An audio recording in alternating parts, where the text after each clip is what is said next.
Mounting surface metal raceway or SMR over a flush-mounted box with only a bushed knockout in the back of the raceway for conductor entry into SMR is not code compliant.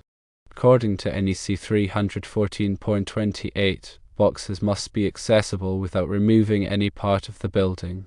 Furthermore, NEC 410.14b, which is applicable to surface-mounted fluorescent fixtures, states that surface-mounted fluorescent fixtures installed over concealed junction boxes shall be provided with access to the junction boxes for maintenance.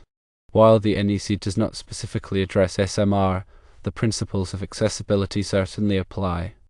SMR becomes a part of the building once installed, and access to recess boxes must be maintained. Bonding alone is not sufficient to satisfy the accessibility requirement.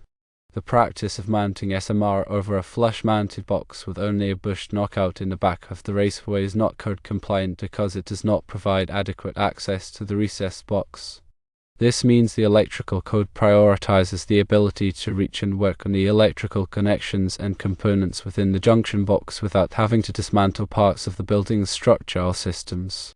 The principle behind this requirement is simple safety and maintainability. Electrical connections can loosen, wires can degrade, and components can fail over time. Regular inspection and maintenance are necessary to ensure the continued safe and reliable operation of the electrical system. If a junction box is buried behind a section of SMR, making it difficult or impossible to access, performing these essential tasks becomes problematic. There are a number of ways to ensure accessibility while still utilizing SMR. One option is to use a larger opening in the back of the SMR that aligns with the junction box, providing ample room to reach in and work on the connections. Another approach is to use a removable section of SMR directly over the junction box. This section could be held in place with screws or other fasteners, allowing it to be easily removed when access to the box is required. Yet another solution is to install an access panel in the SMR, providing a convenient opening for inspection and maintenance. The specific method you choose will depend on the particular installation and the type of SMR being used, but the key is to ensure that the junction box remains easily accessible. It is important to consider the implications of NEC 314.28 and similar requirements when designing and installing electrical systems. Failure to provide adequate access to junction boxes can not only create safety hazards and maintenance problems, but can also result in code violations and costly rework. Electrical inspectors take accessibility requirements very seriously, and they will not hesitate to reject installations that do not comply. To avoid these problems, it is always best to err on the side of caution and ensure that all junction boxes are readily accessible for inspection and maintenance. This is particularly important in commercial and industrial settings, where electrical systems are often more complex and the potential consequences of a failure are greater. In addition to the specific requirements of NEC 314.28 and 410.14b, there are also general principles of electrical safety that support the need for accessibility. For example, it is important to be able to quickly disconnect power to a circuit in the event of an emergency. If a junction box is buried behind a section of SMR, it may not be possible to do this quickly and safely.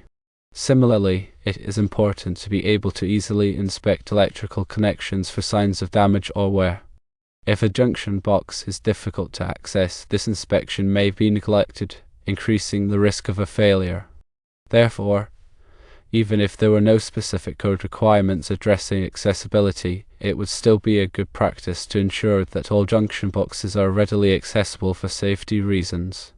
It is also worth noting that accessibility requirements can vary depending on the specific application. For example, junction boxes that are located in hazardous locations may have additional accessibility requirements to ensure the safety of personnel working in those areas. Similarly, junction boxes that are used to connect critical equipment may have more stringent accessibility requirements to minimize the risk of downtime. Therefore, it is important to consult the applicable codes and standards to determine the specific accessibility requirements for each installation. In summary, the practice of mounting SMR over a flush-mounted box with only a bushed knockout in the back of the raceway is generally not code compliant because it does not provide adequate access to the recessed box. NEC 314.28 requires that boxes be accessible without removing any part of the building, and NEC 410.14b requires that surface-mounted fluorescent fixtures installed over concealed junction boxes be provided with access to the junction boxes for maintenance. While the NEC does not specifically address SMR, the principles of accessibility apply, and SMR is considered part of the building once installed. To ensure compliance with these requirements, it is important to provide a larger opening in the back of the SMR, use a removable section of SMR, or install an access panel in the SMR. By following these guidelines, you can ensure that junction boxes remain readily accessible for inspection, maintenance, and repairs, thereby improving the safety and reliability of the electrical system. Let's delve deeper into the specifics of NEC 314.28 and its implications for SMR installations. The key phrase in this section is without removing any part of the building. This means that the junction box must be accessible without requiring any demolition, disassembly, or removal of permanent structural elements of the building. This includes walls, ceilings, floors, and any other components that are considered integral to the building's structure. In the context of SMR, this means that the raceway itself cannot obstruct access to the junction box. If the SMR is installed in such a way that it must be removed in order to access the junction box, then the installation is not compliant with NEC 314.28. It's important to note that the term accessible is not explicitly defined in the NEC, but it is generally understood to mean that the junction box can be reached and worked on without undue difficulty or hazard. This includes having sufficient space to maneuver tools, make connections, and perform inspections. The accessibility requirement is not intended to be overly burdensome, but it is intended to ensure that electrical systems can be safely and effectively maintained. Now, let's consider some specific scenarios involving SMR installations and how they might be affected by NEC 314.28. In the first scenario, imagine that you are installing SMR along a wall to provide power to a series of outlets. In one location, you need to run the SMR over a flush-mounted junction box that is already installed in the wall. If you simply mount the SMR directly over the junction box, with only a small knockout for the wires to pass through, then you would be violating NEC 314.28. In this case, the SMR is obstructing access to the junction box, and you would have to remove the SMR in order to work on the connections inside the box. To comply with the code, you would need to provide a larger opening in the back of the SMR that aligns with the junction box, or use a removable section of SMR that can be easily removed when access is required. In the second scenario, imagine that you are installing SMR in a suspended ceiling to provide power to lighting fixtures. In one location, you need to run the SMR over a flush-mounted junction box that is installed in the ceiling. If you simply mount the SMR directly over the junction box, without any provision for access, then you would again be violating NEC 314.28. In this case, the SMR is obstructing access to the junction box, and you would have to remove the SMR or a portion of the ceiling in order to work on the connections inside the box. To comply with the code, you would need to provide an access panel in the SMR or in the ceiling, allowing you to reach the junction box without having to remove any permanent structural elements. In the third scenario, imagine that you are installing SMR in a concrete floor to provide power to equipment. In one location, you need to run the SMR over a flush-mounted junction box that is installed in the floor. If you simply pour concrete over the SMR, completely burying the junction box, then you would be in blatant violation of NEC 314.28.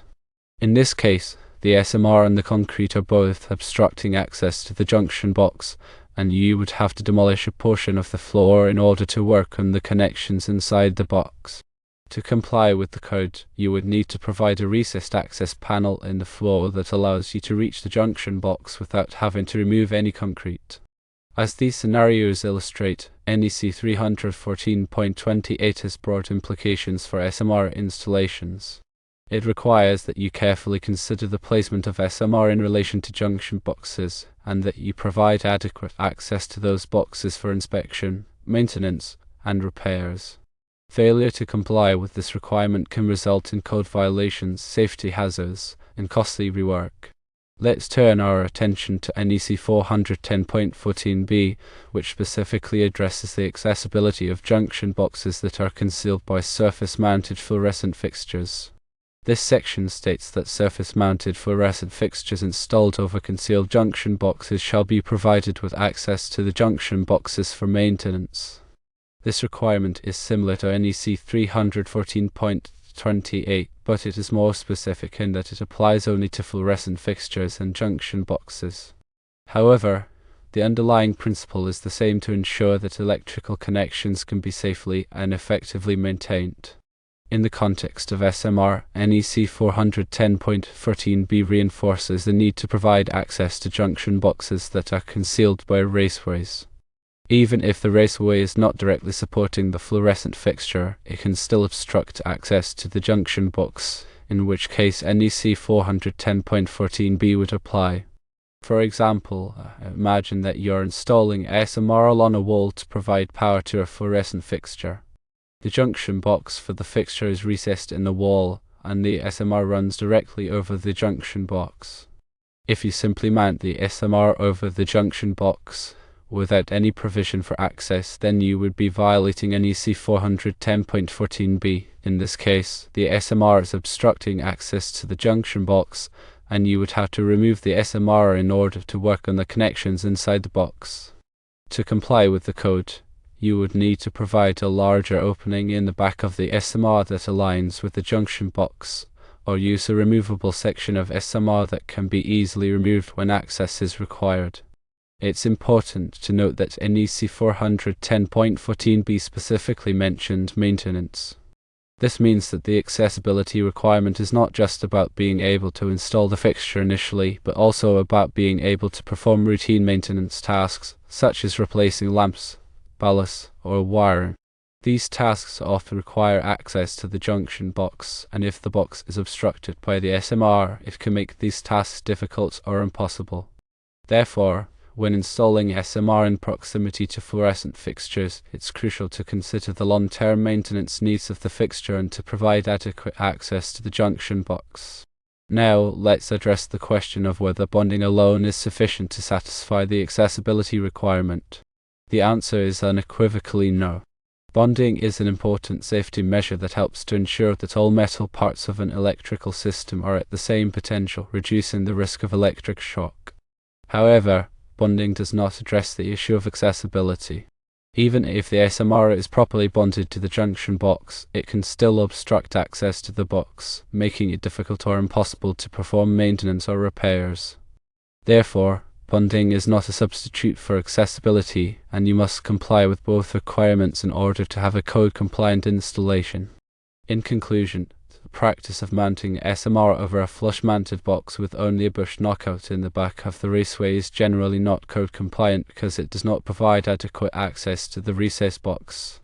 NEC 314.28 requires that boxes be accessible without removing any part of the building, and NEC 410.14b requires that surface-mounted fluorescent fixtures installed over concealed junction boxes be provided with access to the junction boxes for maintenance.